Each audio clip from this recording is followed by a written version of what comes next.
nessa noite? Graças a Deus.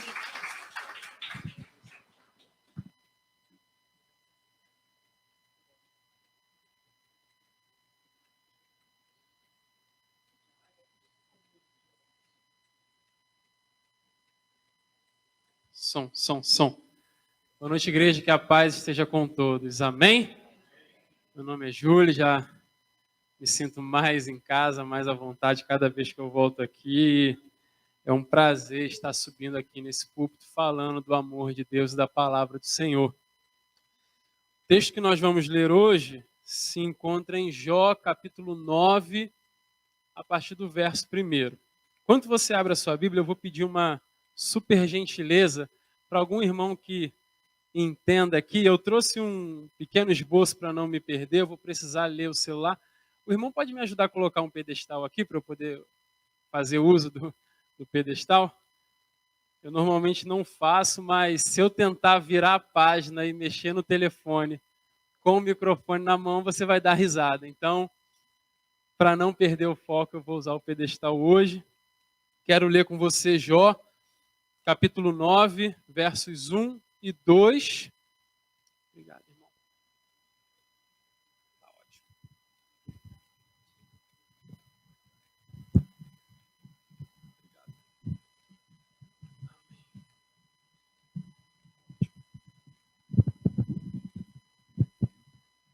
Som. Por isso que é bom a gente chamar alguém que entende, né? Jó, capítulo 9, versos 1 e 2, e depois a gente vai para o verso 27, por gentileza, tá? A minha versão, ela diz assim, Jó, capítulo 9, a partir do verso 1. Está escrito: Então Jó respondeu e disse: Na verdade eu sei que é assim, porque como pode o homem ser justo para com Deus? Preste atenção na pergunta que Jó faz. Como pode o homem ser justo para com Deus? Versículo 9, Jó, ele inicia com uma pergunta. E no final do capítulo, ele chega a uma conclusão sobre essa pergunta. Abra no verso 27 agora. Jó capítulo 9, 27, e aí eu vou ler até o final do capítulo.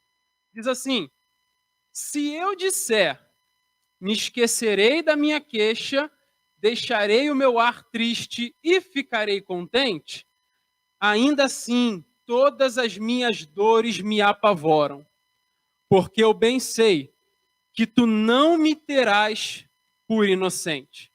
Verso 29, serei condenado. Repita comigo, 1, 2 e 3. Serei condenado. Isso não é para te botar para baixo, não. É a Bíblia que está dizendo.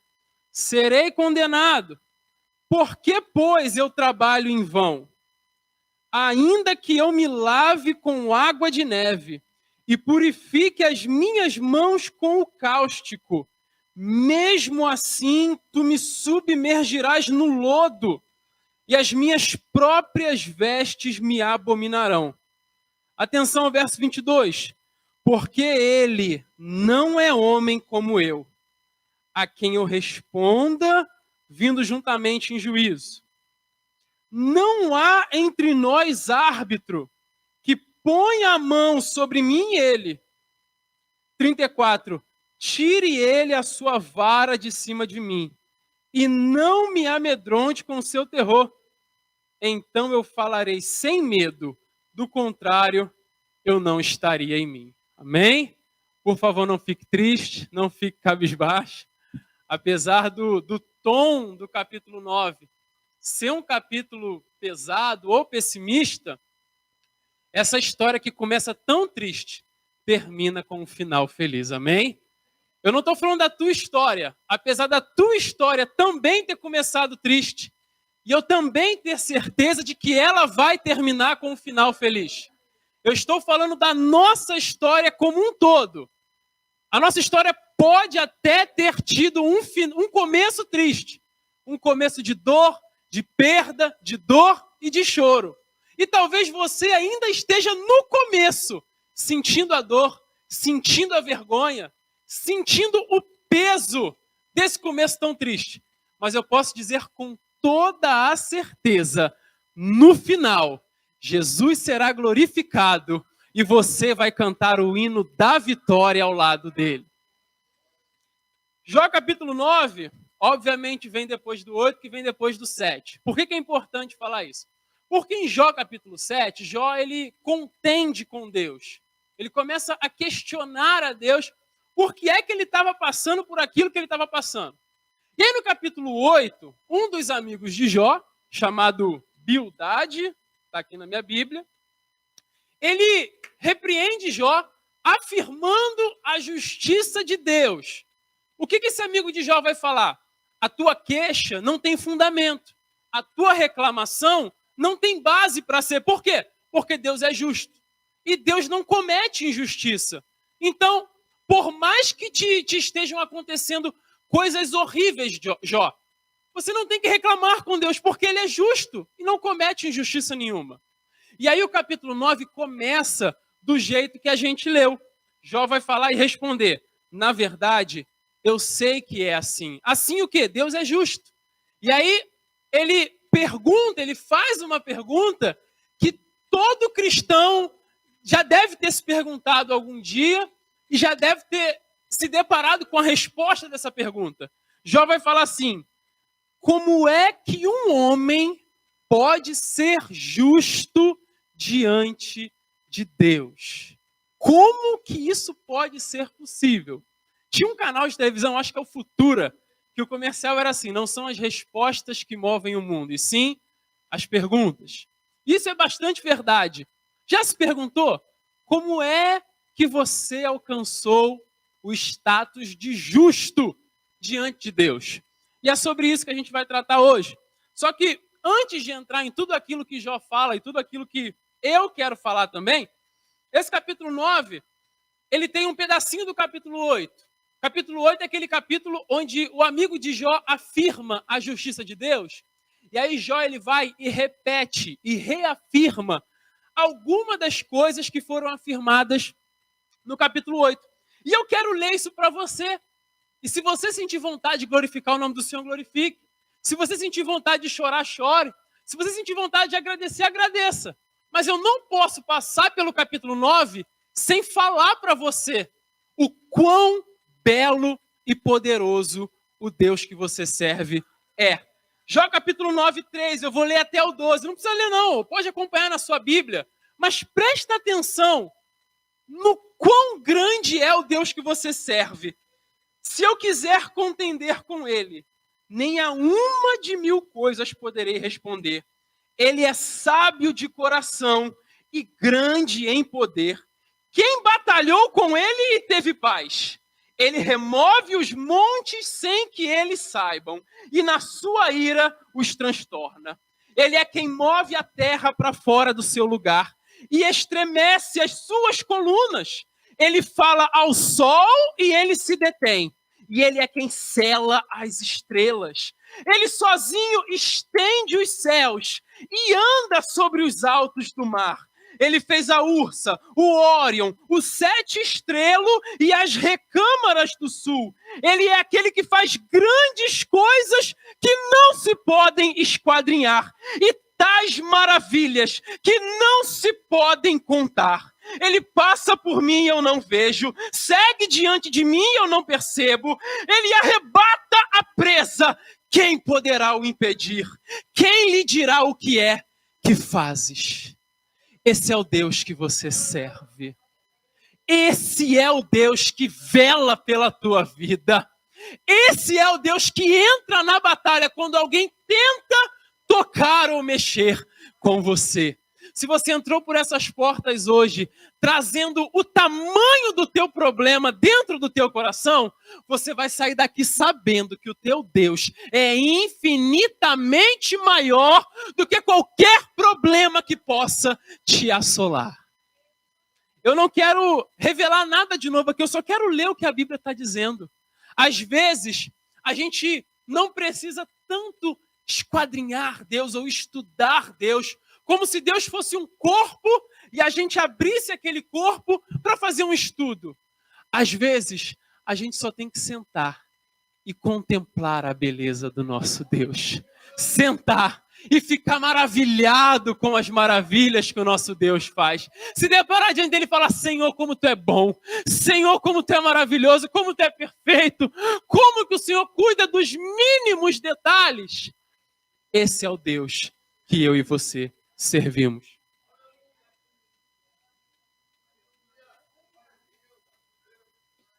E aí, Jó continua exaltando a justiça de Deus e se diminuindo. Ele exalta a justiça de Deus e se diminui. E aí, no versículo 29, ele chega a uma conclusão. Ele fala o quão poderoso Deus é e o quão limitado e falho ele é. E o que é que está escrito no versículo 29? Aquilo que eu pedi para você repetir. A conclusão de Jó é: eu serei condenado. Mas, poxa, Jó, o homem do qual o próprio Deus deu testemunho.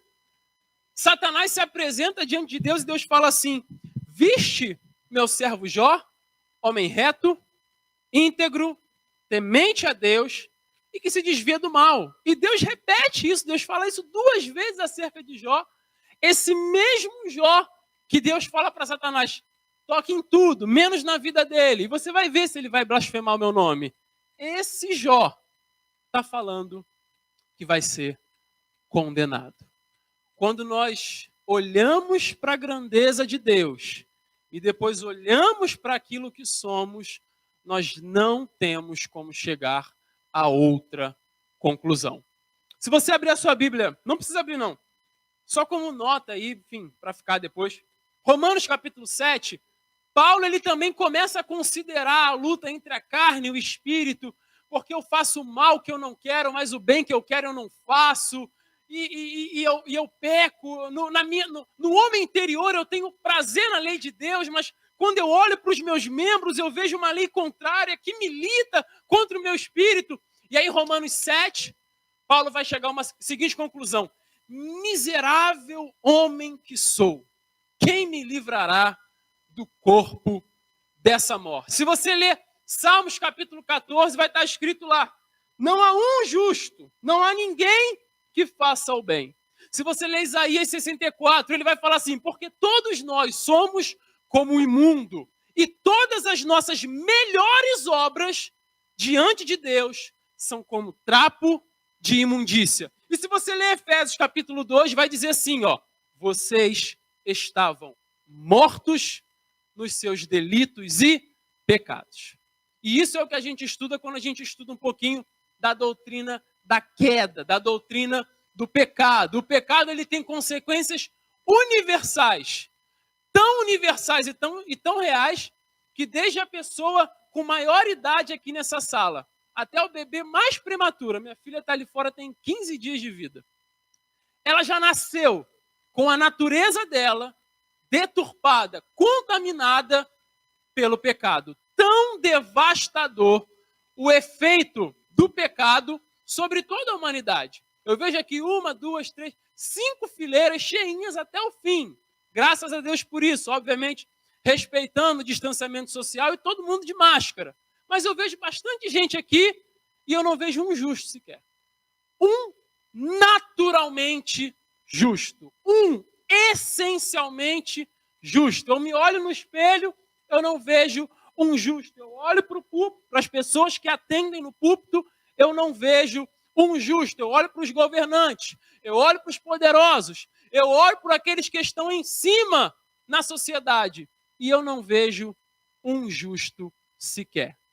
Jó, ele estava olhando para a sua natureza e estava chegando à mesmíssima conclusão: como é que eu posso ser justificado diante de Deus? É uma pergunta que não tinha uma resposta tão fácil, uma resposta tão evidente, algo tão explícito na cara. E aí o que Jó vai fazer? Olha, quando o Espírito ele interage com o homem, o resultado é uma coisa linda, que é o que nós temos hoje, que é a nossa Bíblia. Jó vai imaginar uma possibilidade. Preste atenção nisso. Se você tiver com a sua Bíblia aberta, dá uma olhada no verso 33. A minha versão, é por isso que vou deixar uma dica aqui para você que gosta de estudar a Bíblia, gosta de, se debruçar, preparar aquele cafezinho, botar a Bíblia, o caderninho. Tenha sempre Bíblias em versões diferentes para você estudar. Porque na minha versão, eu não entendi muito legal esse texto, não. Jó 9,33 está escrito assim, ó. Não há entre nós árbitro. Não há entre nós um árbitro que ponha a mão dele sobre ambos. Ambos quem? Eu e Deus. O problema de Jó estava diretamente ligado com Deus. Jó sabia que ele diretamente nunca conseguiria ser considerado justo diante de Deus. E aí ele pensa numa possibilidade. Se houvesse um árbitro, ou seja, alguém que fizesse o meio de campo entre eu e Deus, alguém que pudesse falar comigo, mas que também pudesse falar com ele em pé de igualdade. Quem sabe? E aí, eu peguei aqui a Bíblia NVI. Se você tiver a NVI aí, você vai escutar exatamente, você vai ler exatamente o que eu vou falar agora. A NVI diz assim, ó. Se tão somente, preste atenção nisso, se tão somente, ou seja, Jó, ele estava esgotando o último fio de esperança dele nessa possibilidade. Ele está falando, se tão somente houvesse alguém para ser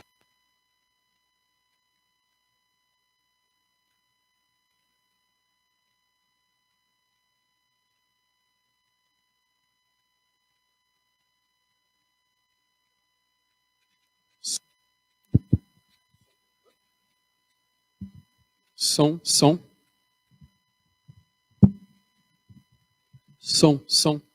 É que está chegando o clímax do sermão e aí a gente dá uma aliviada. Obrigado, irmão.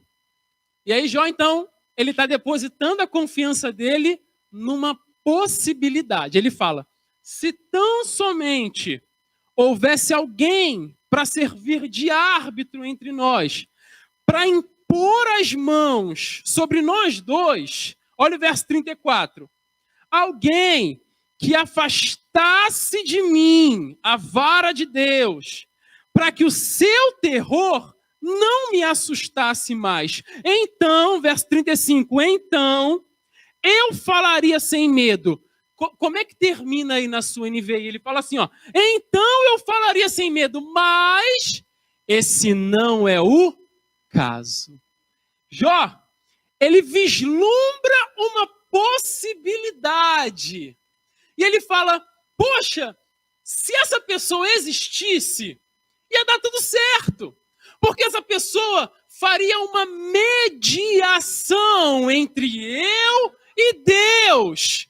Essa pessoa, ela afastaria a vara, o castigo de Deus de sobre mim, e eu ia conseguir falar com Deus sem medo. E aí ele fala assim, mas não é o caso. Isso é só uma possibilidade. Só que aquilo que para Jó era uma possibilidade, para mim e para você é uma realidade. Aquilo que para Jó era imaginação, para mim e para você é tão real quanto o ar que nós respiramos. Jó, ele olhou para frente e falou, poderia vir alguém que fizesse uma mediação entre eu e Deus. Nós olhamos para trás e dizemos assim, ainda bem que já veio alguém que faz essa mediação entre eu e o meu Deus. Ainda bem que essa pessoa já surgiu. Ainda bem que essa pessoa já nasceu. Ainda bem que essa pessoa já existe. E é o nosso Senhor Jesus. O nosso Senhor Jesus é a resposta para a pergunta que Jó fez. Lá no versículo 2, lembra qual foi a pergunta? Como é que o homem pode ser considerado justo diante de Deus? Resposta: através do sangue de Jesus. Jesus Cristo, ele é a figura do nosso mediador. E é sobre isso que eu quero falar hoje. Eu não vim aqui nesse templo para falar sobre outra coisa a não ser sobre o nosso mediador, Jesus Cristo. É engraçado porque eu estava estudando essa palavra e eu ia pregar essa palavra assim. E aí comecei a ler um livro de um camarada chamado John Owen. Ele era um puritano, conhecido como o príncipe dos puritanos.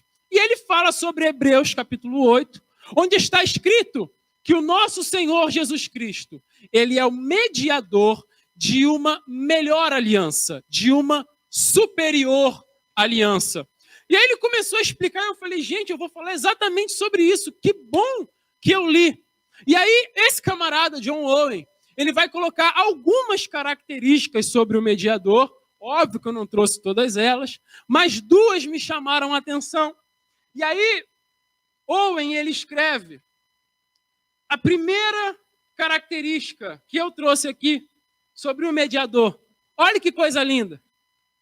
Um mediador deve ser uma pessoa que se coloca entre duas partes envolvidas em uma aliança. Preste atenção. E se essas pessoas forem de naturezas diferentes, então o mediador perfeito e completo, ele deve participar das duas naturezas na mesma pessoa. Preste atenção. Por que é que Moisés não conseguiu ser o mediador que nós precisávamos? Por que é que Elias não conseguiu ser esse homem? Por que é que Davi, o homem segundo o coração, Abraão, amigo de Deus, por que é que estes homens não conseguiram ser o mediador que a gente precisava? Porque eles tinham em si a natureza humana, óbvio, eles eram homens, mas eles não eram participantes da natureza divina. E aí, desde o primeiro século da igreja, muitas heresias surgiram, algumas defendendo que Jesus Cristo, ele era 100% homem, mas ele não tinha nada de Deus. Outras que ganharam até mais expressão, dizendo que ele era 100% Deus e não tinha nada de humano. Mas nós sabemos, cremos e confiamos que o nosso Jesus não é 50% homem e 50% Deus. Ele não é 99% Deus e 1% homem, não. Ele é 100% homem e 100% Deus. Por isso, ele é o nosso mediador perfeito. Ele conhece a nossa estrutura, mas ele é também o unigênito do Pai. Ele sangrou em carne e osso, mas ele foi assunto aos céus, glorificado à direita de Deus. E hoje está lá preparando lugar para a gente. Em 1 Timóteo, capítulo 2, verso 5, Paulo vai dizer, porque existe um só Deus e um só mediador entre Deus e os homens, Jesus Cristo, o homem. Tem gente que acha que depois que Cristo morreu, ele virou fantasminha, ele virou um espírito. Não, Jesus continua sendo homem. Sabe qual é a notícia boa que eu tenho para te dar hoje? Já tem um homem no céu. Já existe um homem no céu. Que isso, Júlio? Heresia? Não, heresia não. Colossenses 2,9, Paulo vai dizer, porque nele, em Cristo, habita corporalmente toda a plenitude da divindade. Cristo, ele é o primogênito entre muitos irmãos. Ele é o primeiro homem que já está lá no céu, preparando o lugar. Ele está preparando o lugar. Ele está arrumando o lugar para que onde quer que ele esteja, nós estejamos também. Cristo já passou pela glorificação, que é aquilo que eu e você almejamos. Mas a gente vai falar sobre isso daqui a pouco. E a segunda característica que Owen fala, dentre as muitas que eu trouxe, é que um mediador, ele deve ser uma pessoa capaz de fazer o quê? Aproximar duas pessoas que estavam distantes. Ora, se elas não estivessem distantes, não haveria a necessidade de um mediador. Então, para fazer isso, para ser o mediador perfeito e completo, Cristo ele precisava ser capaz de aproximar as partes que estavam em guerra. Sim, Deus, em sua ira santa, em sua justiça santa, está em guerra com o pecado e com o pecador. Sim, enquanto praticantes do pecado, enquanto seres decaídos, a Bíblia vai falar que nós somos alvos do amor de Deus? Não, que nós somos alvos da ira de Deus. Paulo vai falar que a ira de Deus se revela sobre toda a carne, toda a corrupção, sobre os filhos da desobediência. E nós estávamos longe de Deus. E aí, como é que Cristo conseguiu aproximar as partes? O que é que Cristo fez que conseguiu trazer-nos para perto de Deus? Tem gente que quando a gente pergunta assim, você é salvo? Sou salvo. Poxa, e como é que você foi salvo? Não, Cristo pagou o preço para o diabo. Porque o diabo ia me lançar no inferno. Mas aí Cristo foi lá, morreu e pagou o preço para o diabo. Aí ele pagou o preço para o diabo e hoje eu estou livre. Quando na Bíblia e na história da humanidade o diabo já esteve no controle de alguma coisa? Não, isso é um entendimento errado que muita gente tem. Cristo não pagou preço para diabo, Cristo não pagou preço para demônio, Cristo não pagou preço para as trevas, não. Cristo pagou o preço para o próprio Deus. A tua dívida e a minha dívida não eram com Satanás. A nossa dívida era com o próprio Deus. Quando Cristo nasce de mulher, cresce, se desenvolve, começa o seu ministério, morre na cruz do Calvário, como sacrifício perfeito, ele está satisfazendo a justiça de Deus. Tem gente que acha assim, não, Deus esqueceu minha dívida, Deus ele deu um jeitinho, né? Riscou assim, não, tu me devia muito, tu era muito pecador, Júlio, tu me devia muito, mas porque eu te amo, eu vou esquecer da tua dívida. Não, negativo. Se você olhar até aqui, vou aproveitar, ó, Jó capítulo 9, verso 13. Deus não revogará sua própria ira. Não tem isso de Deus pegando lá o caderninho do fiado e esquecendo, isso aqui a gente vê outra hora. Não. A justiça de Deus precisava ser satisfeita.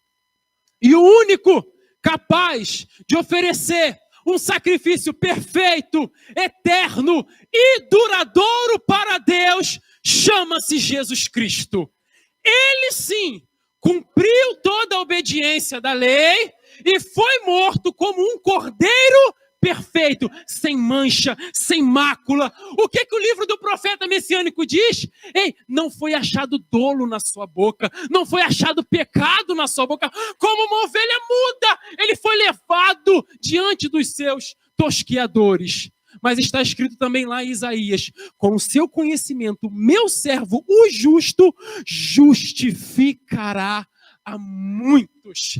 É com o sangue de Jesus Cristo que nós somos justificados, aproximados diante de Deus. Efésios capítulo 2, verso 13. Vocês que estavam longe, pelo sangue de Jesus, foram aproximados. E aí hoje, nós então estamos perto de Deus, estamos ali, juntos de Deus.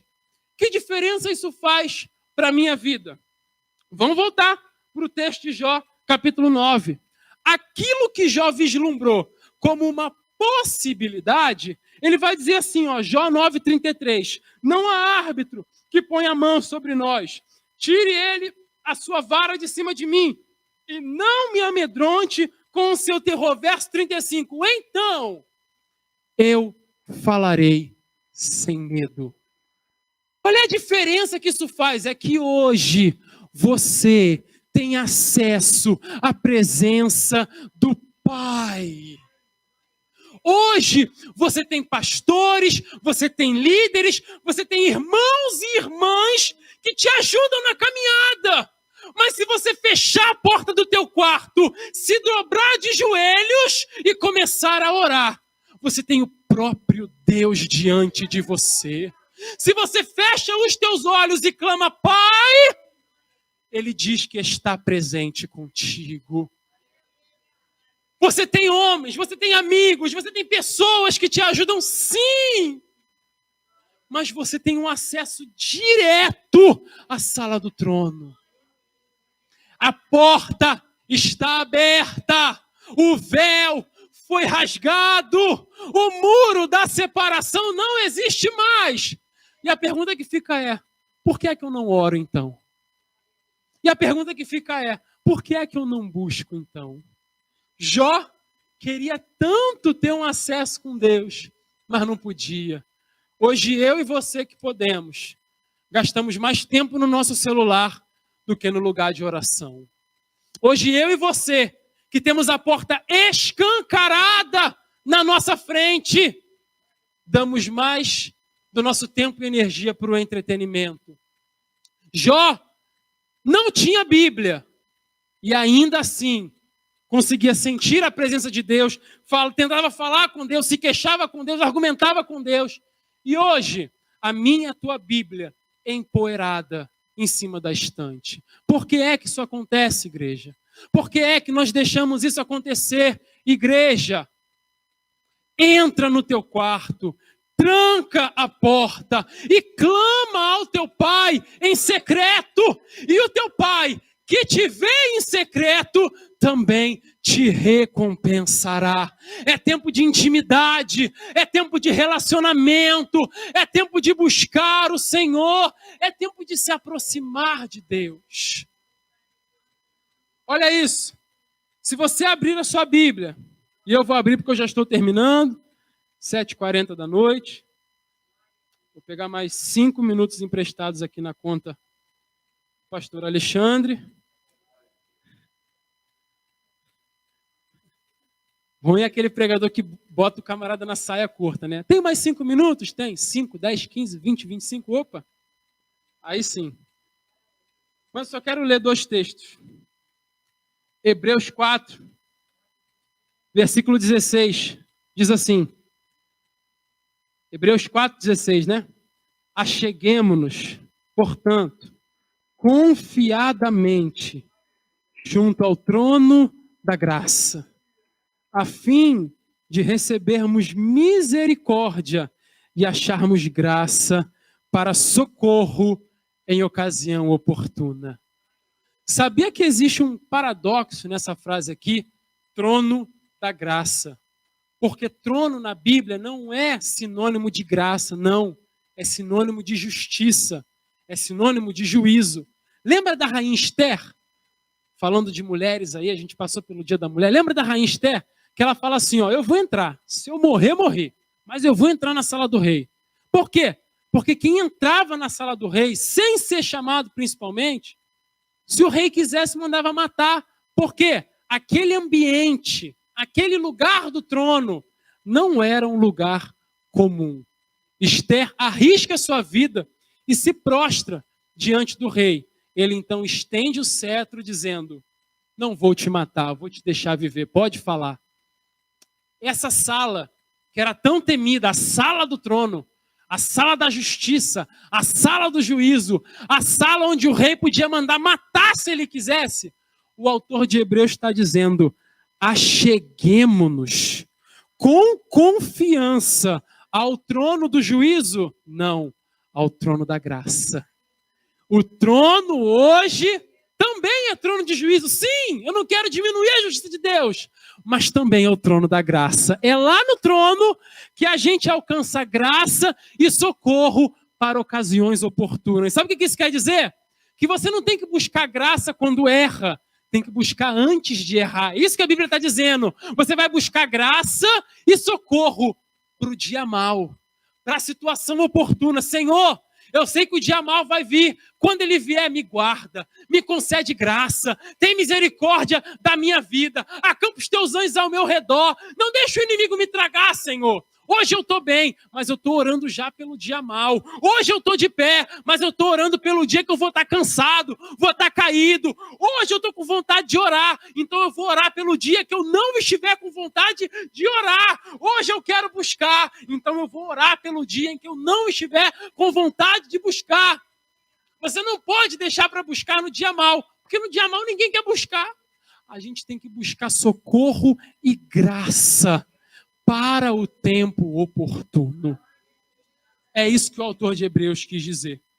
E eu finalizo contando uma história que não vai levar mais de um minuto. Dizia-se que em um certo culto de milagres, um culto de bênçãos, chamavam as pessoas para que as pessoas dessem o seu testemunho, dizendo: irmão, vai lá, conta a sua bênção, a bênção que você alcançou. Meu irmão vinha, poxa, eu andava a pé, né, canela já musculosa, não tinha carro. Deus me abriu uma porta, me concedeu um carro novo, 0 do ano. Todo mundo, amém, amém, amém. Vem outro irmão, vem cá, conta a bênção. Poxa, eu morava de aluguel, que não sei o que lá. A vida era ruim, Deus abriu uma porta. Hoje eu tenho minha casa própria. Amém, amém, glória eu recebo. Chamaram uma senhorinha, conta a bênção. Ela falou assim: eu estava perdida, eu não tinha esperança, eu estava caminhando, pastor, a passos largos para o inferno, não queria saber de Deus, não queria Jesus na minha vida, ainda falava mal de quem acreditava em Cristo, mas um dia Jesus me encontrou, Jesus me lavou, perdoou os meus pecados e hoje eu vou para o céu, pastor. O pastor falou assim: tá bom, agora conta a benção. E ela falou: não entendi, eu acabei de contar. Por quê? Porque às vezes nós valorizamos mais aquilo que é passageiro do que aquilo que é eterno. Eu não sei como você entrou aqui hoje. E pode ser, eu espero que não, de todo o meu coração, pode ser que a tua vida sofra uma grande virada, como a virada que deu na vida de Jó, que um dia tinha tudo e no dia seguinte ele não tinha mais nada. Só que quando a gente fala que Jó não tinha mais nada, a gente está mentindo, porque uma coisa ele não perdeu: a confiança que ele tinha em Deus. A ponto da Bíblia falar que o último estado de Jó foi melhor do que o seu primeiro estado. Eu quero sim que você seja muito próspero e abençoado materialmente, fisicamente, mas a minha oração hoje é que você não perca a tua confiança em Deus. Se tirarem o teu carro, se tirarem a tua casa, se tirarem a tua roupa, se tirarem o teu emprego, se tirarem a tua saúde, mas não tirarem a tua fé, pode ter certeza que você não perdeu nada. O mais importante você reteve, que é a tua fé. Se agarre à tua fé, lute pela tua fé.